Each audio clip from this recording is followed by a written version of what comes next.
안녕하세요. 저는 이제 마흔이 코앞인 남자입니다. 저는 몇 년 전 결혼을 했다가 크게 실패를 했었는데요.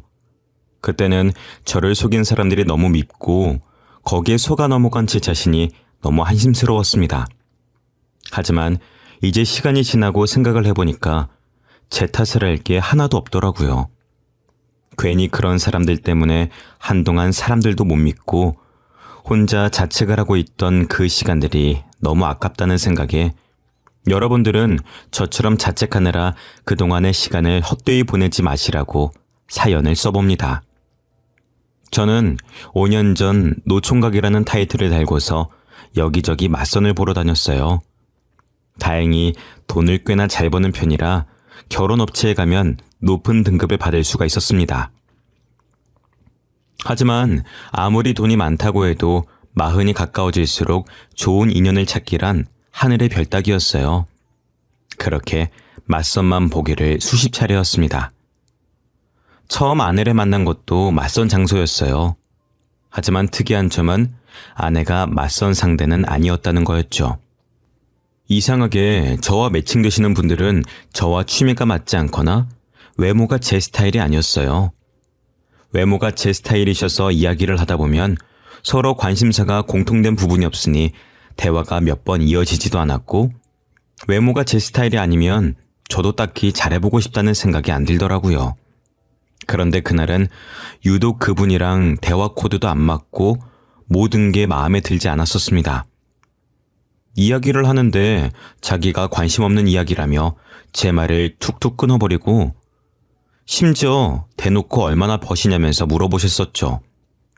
그분도 나름 전문직이셔서 자기만의 프라이드가 상당히 강하시더라고요. 그러다 보니 어떻게든 손해보는 장사를 하지 않으려고 하셨습니다. 아무리 연애를 건너뛰고 결혼부터 생각하는 맞선 자리라고는 하지만 그래도 대놓고 결혼을 하나의 장사처럼 취급하시는 분이랑은 저도 더는 이야기가 하기 싫었습니다. 그래서 저도 모르게 할 말이 없어서 말도 제대로 안 하니까 그 여자분도 자존심이 상했었는지 더는 할 이야기가 없을 것 같다면서 자리에 앉은 지 30분도 채 지나지 않아서 일어나시더라고요. 저는 그분을 잡지도 않고 잘 가시라며 의례적인 인사를 건넸고, 괜히 그분과 엘리베이터도 함께 타고 싶지 않아서 저는 더 앉아있다가 가겠다고 했어요. 먼저 그 여자를 보내고 혼자 그 넓은 테이블에 앉아있는데 매니저가 저에게로 오더라고요. 그러고서는 서비스라면서 작은 디저트를 내놓았습니다. 여기 서비스예요. 편하게 이용하시고 다음에도 또 저희 매장 이용해주세요. 아니, 커피 2잔 시켰는데 무슨 서비스예요? 아, 새로운 디저트라서요. 랜덤으로 각 테이블에 신메뉴 서비스 드리고 있어요. 그리고 주위 테이블을 둘러보니 그 말은 진짜인지 각 테이블에 조그만 디저트가 하나씩 있더라고요. 괜히 머쓱해져서 감사하다는 말을 하고 혼자 디저트를 뒤적거리다가 결국에는 안 먹고 나왔습니다. 계산을 하려는데 디저트를 건넨 매니저가 먼저 말을 걸더라고요. 손님, 저희 매장 자주 이용하시죠? 그런데 그동안 쿠폰을 안 찍으셨더라고요. 이러면 안 되긴 하는데 여기 제가 기억나는 횟수만 일단 도장 찍어놨어요. 그러면서 저에게 도장이 가득 채워진 쿠폰을 여러 개를 내미는 겁니다. 저는 당황스러워서 필요 없다고 거절하려는데 막무가내로 그걸 카드와 같이 제 손에 쥐어주더라고요. 얼떨결에 쿠폰을 받아서 다시 돌려주기도 못해서 그냥 감사하다고 하고 가게를 나왔습니다. 그리고 밖에 나와서 그냥 쿠폰을 버리려고 보는데 쿠폰의 앞면에 메시지와 번호가 적혀 있더라고요. 그 매니저는 자기 번호를 써놓고 연락달라는 문구를 적어놓고 저에게 그 쿠폰을 준 거였습니다.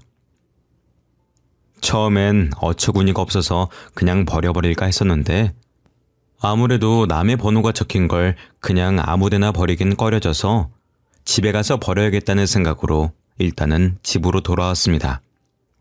그런데 집에 가서 보니 제 명함 지갑을 두고 왔더라고요. 제가 사업을 하는 사람이라 여기저기 명함을 드릴 일이 많아서 꼭 들고 다니는데 그때도 처음 인사를 하면서 명함을 드린다고 꺼내놓고는 깜빡하고 두고 온 것이었습니다.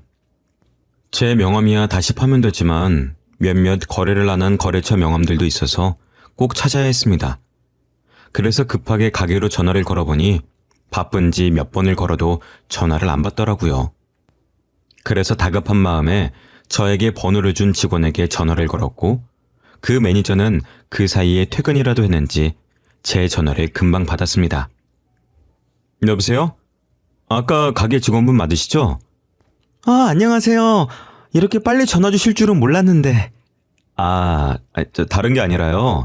혹시 가게에 명함 지갑 분실물 없었나요? 그게 저한테 중요한 거라 꼭 찾아야 되거든요. 글쎄요. 저도 손님 나가시고 바로 퇴근해버려서요. 가게는 전화 안 받던가요? 네, 바쁜지 몇 번을 걸어도 안 받더라고요. 어차피 저 아직 그 근처니까 제가 가서 확인해 드릴게요. 다행히 가게 소파에 끼어서 아무도 발견하지 못하고 있었던 제 명함 지갑은 되찾을 수가 있었고, 한시름 마음이 놓이고 나니 그 직원에게 미안한 마음이 들기 시작하더라고요. 이미 퇴근까지 한 사람을 다시 출근하게 한 거나 마찬가지였으니까요. 미안한 마음에 사례라도 하겠다고 하니까 냉큼 밥을 사달라고 하시더라고요. 사례하겠다고 했으니까 그걸 싫다고 할 수도 없어서 약속을 잡았습니다. 그런데 매번 가게에서만 마주치다가 밖에서 작정하고 꾸민 모습을 보니 너무 예쁘더라고요. 왜 그동안 그렇게 예쁜 모습을 못 알아봤나 싶을 정도였습니다. 그날 대화를 하는데 정말 오랜만에 여자랑 웃으면서 이야기를 했어요. 저랑 관심사며 취미며 비슷하더라고요. 저는 활발하게 움직이는 걸 좋아하는 편이라 가지고 혼자 뭔가를 계속하는데 목공예도 배우고 직접 의자나 테이블 같은 걸 만드는 걸 참 좋아라 했습니다. 그런데 그분은 집 인테리어에 관심이 있어서 간단하게 붙이는 벽지도 직접 붙이고 조명이나 예쁜 소품들로 집을 꾸미시는 걸 좋아한다고 하시더라고요. 매번 업체에서 등급을 매겨 저랑 비슷한 수준의 여자를 소개해 주니까 늘 자기적인 만남에 저도 모르게 이것저것 재곤했었는데 그런 것 없이 만나서 이야기를 하니까 저도 편하게 시간을 보낼 수가 있었습니다. 그 후로 그분은 종종 연락이 왔고 결국엔 연인 사이로 발전했고 결혼까지 골인했습니다. 결혼 후 아내의 카페도 차려주고 처가댁도 이사를 시켜드렸습니다. 장모님이 혼자서 두 자매를 키우셨는데 작은 투룸 월세에서 살고 계시더라고요. 마침 제가 가진 아파트에 세입자들이 나간다고 하길래 장모님께 공짜로 살게 해드렸습니다. 제가 결혼을 하고 1년도 지나지 않아서 처제도 결혼을 했고 혼자 계신 장모님이 걱정이 돼서 명절이 아니어도 처가 식구들끼리 만나서 자주 시간을 보냈습니다. 그렇게 결혼을 하고 반년 동안은 정말 아무런 걱정도 갈등도 없이 행복한 나날이 이어졌죠. 그런데 처제가 어느 날 새벽에 저희 집으로 찾아오면서 그 평화로움도 깨져버렸습니다. 언니, 그 사람이 도박에 빠져서 집도 경매로 넘어가게 생겼어. 그게 무슨 말이야? 도박이라니. 언제부터? 번듯해 보이던 동서는 언제부터 도박에 빠졌는지 어느 순간부터 집에도 잘 안 들어오고 주말이면 친구들과 골프를 치러 가겠다고 나가놓고 담배와 술 냄새를 풀풀 풍기면서 들어왔대요.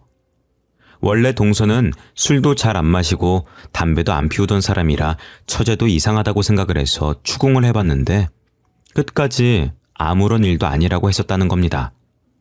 그래서 처제도 이제 어떻게 된 일인가 고민하고 있었는데 순식간에 집에 빨간 딱지가 붙었다고 합니다. 알고 보니 이미 두 사람이 결혼할 때쯤부터 도박에 손을 대기 시작했고 멀쩡하게 번 돈을 죄다 도박에 쓰면서 결혼 후 생활비부터는 다 마이너스였어요. 처제는 아무것도 모르다가 가압류까지 당하고 나서야 사실을 알게 된 거였고요. 그때가 결혼한 지 1년도 지나지 않았을 때였습니다. 처제는 백방으로 돈을 찾아다니기 위해서 돈도 벌고 여기저기 돈을 빌려댔지만 그걸로는 턱도 없었습니다. 그나마 돈이 있던 저는 갚아주면 또 똑같은 일이 반복될 거라며 처제가 다른 사람에게 돈을 빌리는 것까지 막아섰으니 저에겐 빌려달라고는 안 하더라고요. 저는 괜히 집에 가면 마음만 안 좋을 것 같아서 처제더러 저희 집에서 잠시 같이 지내자고 했습니다. 처음엔 민폐를 부린다며 거절을 했었지만 하루는 집에 다녀오더니 이혼하겠다고 선언하더라고요. 나 이혼할 거야. 이미 같이 살고 있지도 않지만 같이 사는 건 더 못하겠어. 무슨 일인데 이제 도박은 안 하는 거 아니야? 너한테 그렇게 심하게 걸려놓고 이서방은 아직도 정신을 못 차렸대? 이제는 아예 집에서 도박판을 벌리고 있더라고. 빨간 닥치 정도면 다행이지. 아예 집이고 뭐고 싹 다 날아가게 생겼어. 집에서까지 도박을 한다고? 차라리 경찰에 부르지 그랬어. 경찰 불러도 그때뿐이죠. 어차피 금방 다시 나오면 똑같을 거 해봤자 뭐해요. 그 이후로 처제는 아예 저희 집에서 살았고 동서는 그런 처제를 찾지도 않았습니다. 결국에는 처제도 더는 상황이 나아질 것 같지 않다며 결혼한 지 딱 1년 만에 이혼을 했습니다. 하지만 장모님이 아시면 말도 없이 이혼했다면서 혼날까봐 이혼 사실을 숨기고 그 후로는 저희 집에서 지냈습니다. 장모님이 이혼한 걸 모르시니 처가로 들어가라고 할 수도 없는 노릇이었으니까요. 그래도 처제와 사이도 좋은 편이어서 셋이서 친구처럼 지냈습니다. 그런데 문제는 처제와 사이가 가까워져도 너무 가까워진 게 문제였습니다. 아내가 없을 때면 그냥 오빠라고 부르면서 팔짱을 끼기도 하고 제가 출근할 때 아내가 뽀뽀를 해주면 자기도 보고 있다가 똑같이 하려고 하는 장난을 치는 바람에 놀라서 다급하게 현관문을 벗어난 게 하루 이틀이 아니었습니다. 처음에는 장난인 걸 알고 있으니까 저도 웃으면서 안 된다고 했었지만 갈수록 그 정도를 모르고 선을 넘기도 몇 차례였습니다. 하루는 제가 씻고 수건을 깜빡하고 안 가져와서 아내에게 가져다 달라고 했어요. 그런데 아내가 잠깐 밖에 나갔었는지 처제가 수건을 가져다 주면서 제 손을 잡더니 놔주질 않는 겁니다. 뭐 하는 거야? 이렇게 문 계속 열어놓고 있으면 추워. 수건을 줬으면 물기는 다 깨줘야 될 거 아니야. 손 하나 남았잖아요. 하나 남은 걸로 닦고 나와요. 옷도 입어야지. 이러고 어떻게 옷을 입어? 왜요? 안 입고 나와도 괜찮아요. 가족끼리 뭐 어때요? 그렇게 한참의 실랑이를 벌이다 제가 점점 짜증이 섞인 투로 이야기하자 그제서야 알겠다며 제 손을 놔줬습니다. 그것뿐만이 아니라 제가 주방에 있으면 백허그를 하는 건 물론이고 제가 소파에 앉아 있으면 무릎 베기를 해달라며 제 무릎 위에 머리를 대기도 했습니다. 처음엔 아내도 아무것도 모르고 그냥 장난인 걸로 알고 넘어갔었어요. 그런데 날이 갈수록 아내 앞에서도 심해지니 점점 아내도 기분이 나빠 보였죠. 하루는 아내의 카페 직원이 일이 생겨서 아내가 하루 종일 혼자 카페를 봐야 했었습니다. 저는 아내를 기다리다가 안방에서 그만 잠이 들어버렸고 잠결에 제 옆에 누군가 누워있는 것 같아 아내인 줄 알고 껴안고 잠에 들었습니다. 그런데 새벽녘에 절 깨운 건 다름 아닌 아내의 호통 소리였죠. 화들짝 놀라서 눈을 뜨니 아내가 침대 옆에 서서 저를 내려다보고 있었습니다. 제가 뭘 잘못했나 하는 생각과 동시에 제 품에 안겨 자고 있는 처제를 발견했죠. 저는 깜짝 놀라서 처제를 밀쳐냈어요.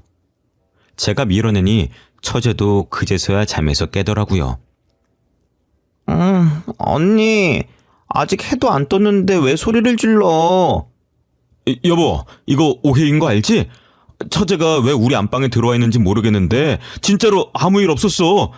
지금 이렇게 옷도 다 입고 잠들었는데 무슨 일이 있었겠어? 지금 무슨 일이 있었는지 없었는지가 중요해? 지금 이 꼬락선 일을 보고 아무런 생각이 없게 생겼어? 언니, 왜 그렇게 예민하게 반응해? 그냥 자자. 이러는 거 보기 싫었으면 일찍 들어오던가. 처제는 당황스럽지도 않은지 뻔뻔하게 아내의 신경을 긁어댔습니다. 뭐 별일도 아닌 걸로 화를 내내는 듯 이야기를 하더라고요. 뭐가 별일이 아니야? 엄연히 너희 형부야. 너 이런 식으로 할 거면 그냥 집으로 가. 내가 엄마한테 다 말할 거야. 고생하다 겨우 집에 왔는데 꼴이 이게 뭐야? 아내는 카페 마감할 때쯤 술에 취한 진상 손님들이 카페에서 시비가 붙는 바람에 결국엔 경찰까지 부르고 가게 정리까지 하고 오느라 늦은 거였는데, 그렇게 고생을 하고 왔더니 저와 처제가 나란히 안방 침대에 누워서 자고 있었으니 당연히 화가 날 만했습니다. 아무리 가족이어도 지켜야 할 선은 있으니까요.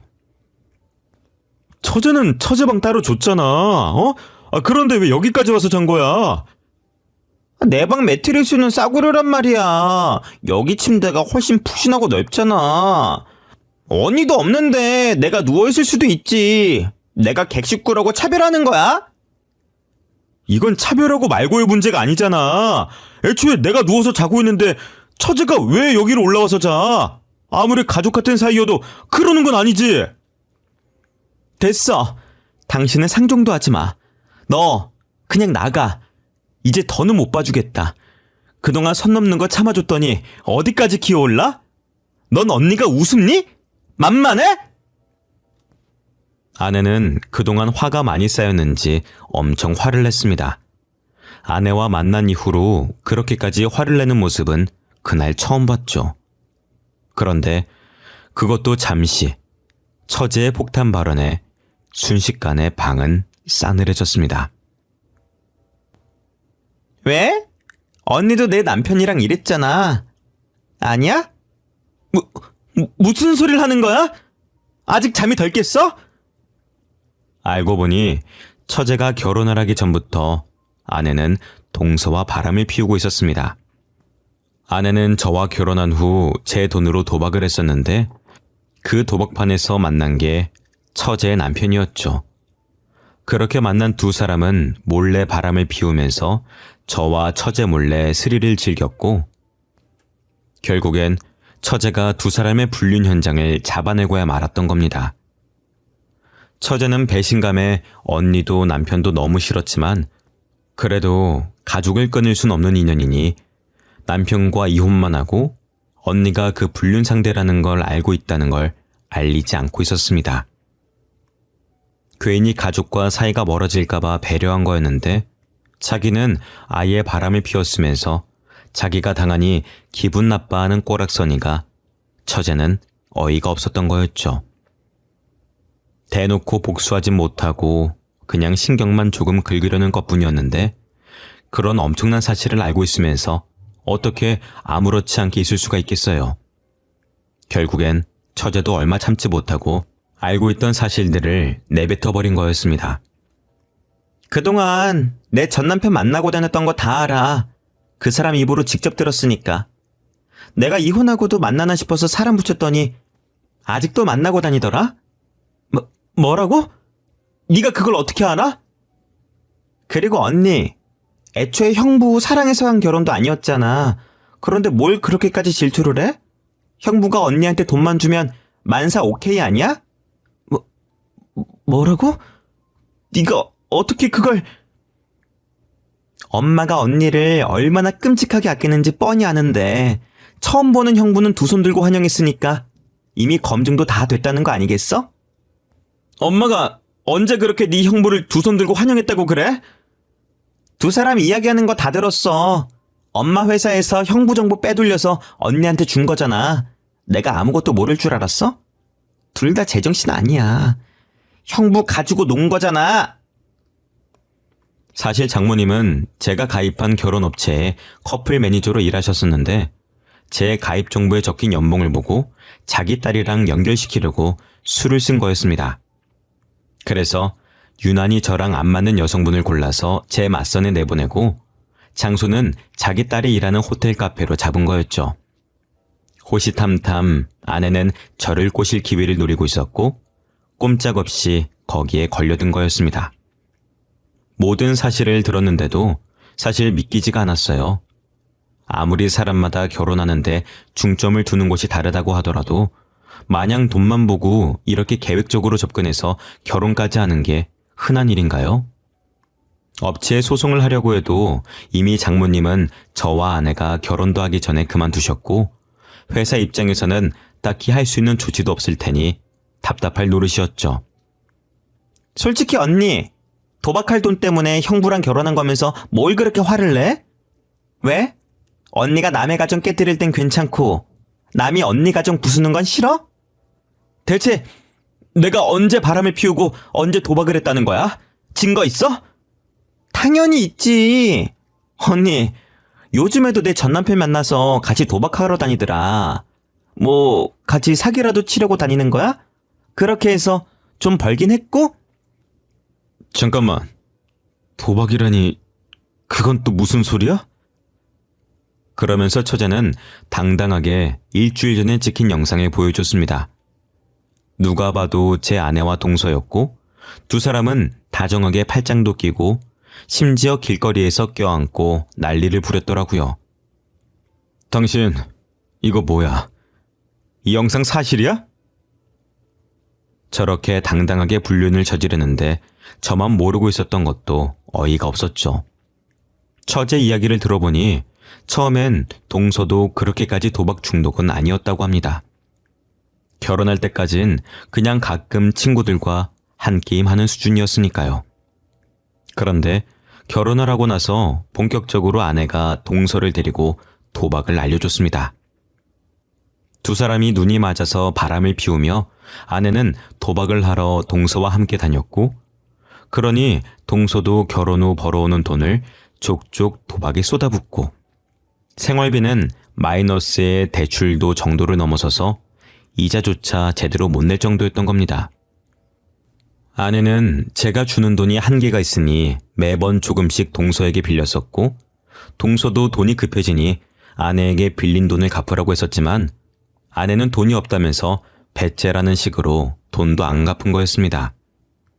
사실 도박빚은 차용증도 안 쓰고 그 돈이 도박으로 인한 거면 안 갚아도 법적으로 채무자에게 갚으라고 하지 않기 때문에 아내도 그걸 알고 그렇게 나간 거였죠.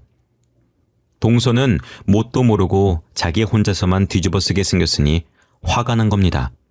그래서 처제에게 모든 사실을 알리고 너희 언니가 빌려간 돈이니 처제라도 그 돈을 갚으라고 하면서 처제가 모든 사실을 알게 된 거였습니다.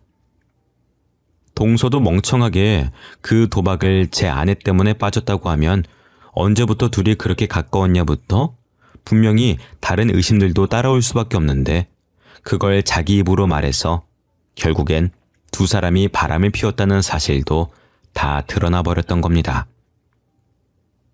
언니만 아니었어도 내 인생 이렇게 안 꼬였어.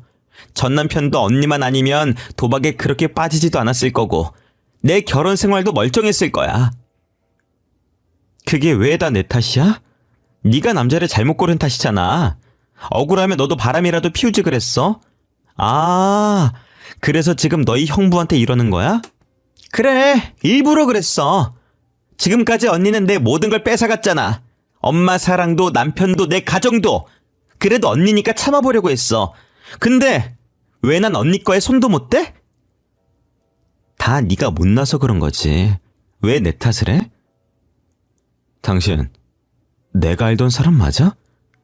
바람 피운다는 사실을 어떻게 그렇게 내 앞에서 당당하게 해?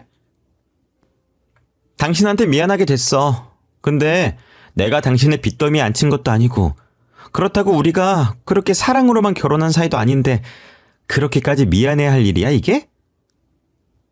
뻔뻔하게 나오는 아내의 말을 들으니 너무 화가 나면 말이 안 나온다는 게 무슨 말인지 알겠더라고요.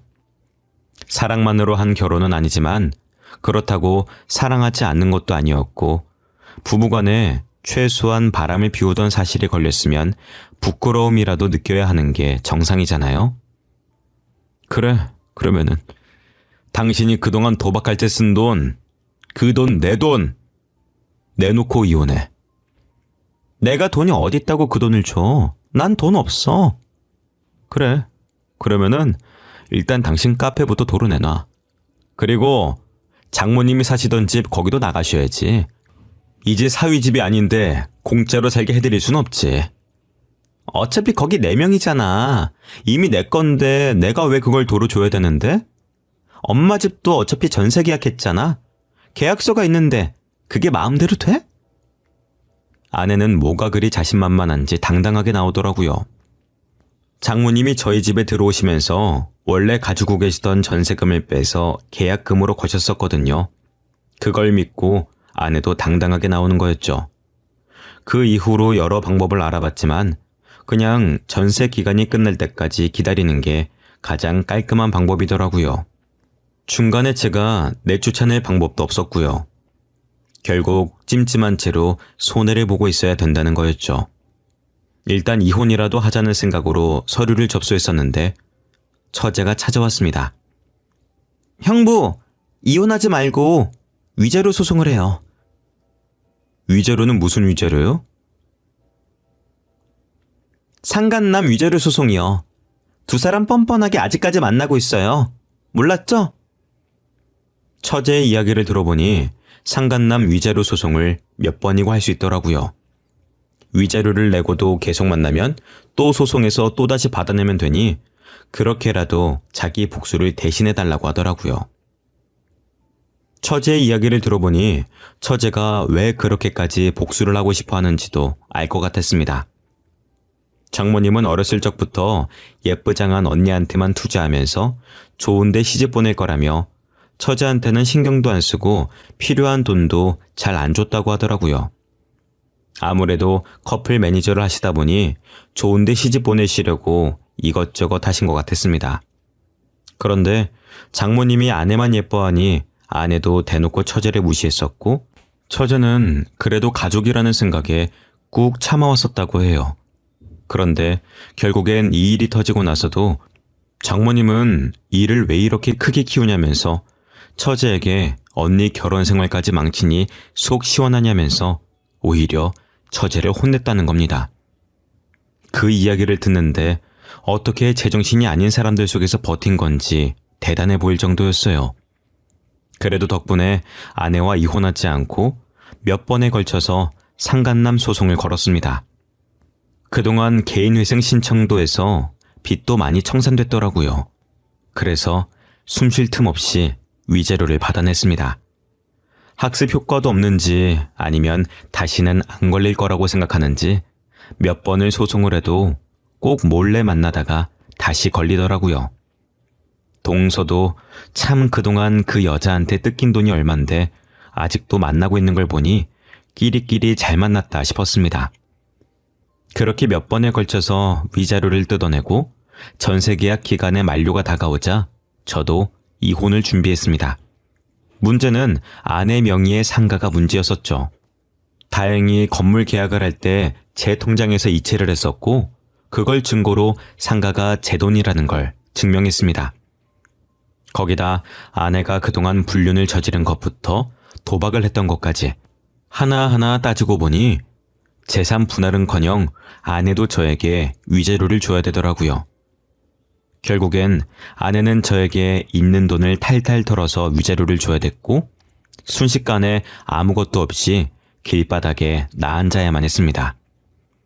그동안 아내는 카페 안에 있는 작은 휴게실에서 자고 먹고 생활했었나 보더라고요. 그런데 그것마저 빼앗겨버리니 자신만만하던 태도도 순식간에 180도 바뀌었습니다. 아무리 그래도 이건 아니지. 꼭 이렇게까지 해야 해? 뻔뻔한 것도 정도가 있어야지. 그동안 가게 안 뺏고 있어준 것만으로도 감사해야지. 간통죄 폐지만 아니었어도 콩밥이나 먹게 하는 건데. 그동안은 이혼도 안 하고 살았잖아. 그냥 이혼하지 말고 이대로 살자, 어? 누구 좋으라고 그래? 그동안 봐줬었는데 넌 왜 학습 능력이 없니? 내가 그 카페를 순순히 넘겨줄 줄 알았어? 멍청하긴. 다시는 보지 말자, 어? 카페마저 빼앗기면 더는 도박이 문제가 아니라 정말 먹고 사는 게 문제일 테니까요. 하지만 이제 그런 것도 제 알바가 아니니 제 바지가랑이를 붙잡고 늘어지는 아내를 밀어냈습니다. 처제는 이혼을 하고 난 후로도 종종 연락을 하긴 하는데 결국엔 둘 다 돈이 없으니 이제는 만나지도 않는다고 하더라고요. 참 그 이야기를 들으니 우습기 짝이 없었습니다. 만나면 안 될 사이일 땐 그렇게 만나대더니 결국엔 서로가 서로에게 빨대만 꽂으려고 했던 거죠. 동서도 아내가 카페는 안 뺏길 거라며 호언장담을 하는 말을 철석같이 믿고 있었다가 결국엔 다 빼앗기고 위자료까지 줘야 한다는 소리를 들으니 더는 빼먹을 것도 없다 싶어서 뒤도 안 돌아보고 그 관계를 정리했다더라고요. 고작 저렇게 될 관계에 2년이나 소송을 하면서 시간을 허비한 게 아깝기도 합니다. 이제는 아쉬운 마음이 생겼는지 아내가 틈만 나면 저에게 돈을 빌려달라고 연락이 오더라고요. 전화를 받으면 자기가 쫓기고 있어서 그런데 얼른 1,000만 원만 보내달라는 말을 하는데 제가 그걸 왜 보내주겠습니까? 그냥 어디로 보내면 되냐며 물어만 보고 안 보내고 있습니다.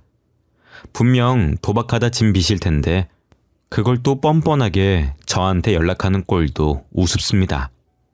매번 공중전화로 전화를 걸어와서 차단도 못 해놓긴 하지만 이제는 지난 날은 다 잊고 새롭게 출발해 보려고 합니다. 도박이나 불륜은 먼 이야기인 줄로만 알았는데 이렇게 제가 겪으니 배신감에 치가 떨립니다. 복수를 하는 것도 중요하지만 앞으로의 제 시간을 복수에 더 허비하지 않으려고요. 지금까지 제 이야기를 들어주셔서 감사드립니다.